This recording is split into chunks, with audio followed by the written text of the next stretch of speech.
યુદ્ધની સ્થિતિ વચ્ચે અમેરિકી રાષ્ટ્રપતિ કંઈક મોટું કરવાના મૂડમાં જોવા મળી રહ્યા છે।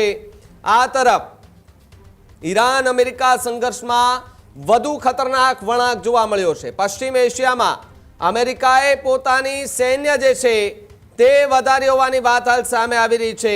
તો આ તરફ અન્ય જો બીજી વાત કરીએ તો 2500 થી લઈને વધારે મરીન કમાન્ડો જે છે તેમને અત્યારે મધ્ય પૂર્વમાં એ મોકલવામાં આવ્યા છે।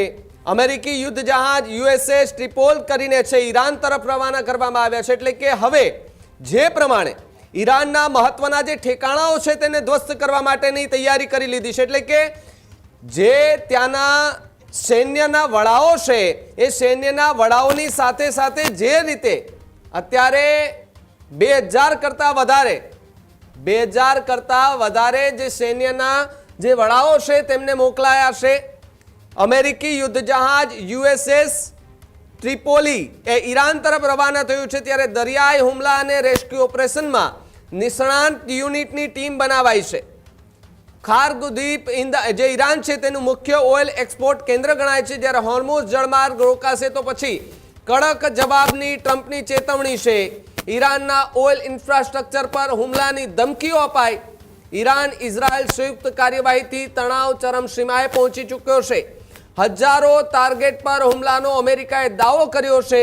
હોર્મુઝ જળમાર્ગ પર સંકટની વૈશ્વિક ચિંતા વધી ગઈ છે। વિશ્વના તેલ પુરવઠા પર મોટું જોખમ તોડાઈ રહ્યું છે। ઉર્જા બજારમાં નિશ્ચિતતા અને ભાવ વધારાની વાતને લઈને એક આશંકા વ્યક્ત કરાઈ છે। મધ્ય પૂર્વની સ્થિતિ વધુ સ્ફોટક બનવાની ભીતિ છે। જ્યારે આગામી દિવસોમાં યુદ્ધ વધુ વિકરાળ બને તેવી પણ પૂરેપૂરી સંભાવનાઓ જોવા મળી રહી છે। ત્યારે યુદ્ધની સ્થિતિ વચ્ચે અમેરિકી રાષ્ટ્રપતિ કંઈક મોટું કરવાના એંધાણ દેખાઈ રહ્યા છે। અમેરિકા ઈરાન સંઘર્ષમાં હવે નવો ખતરનાક વળાંક જોવા મળી રહ્યો છે। હજુ સુધી તમે અમારી ચેનલને સબસ્ક્રાઇબ નથી કરી તો અત્યારે જ ન્યૂઝરૂમ ગુજરાતને સબસ્ક્રાઇબ કરો, ફેસબુક અને ઇન્સ્ટાગ્રામ પર ફોલો કરો।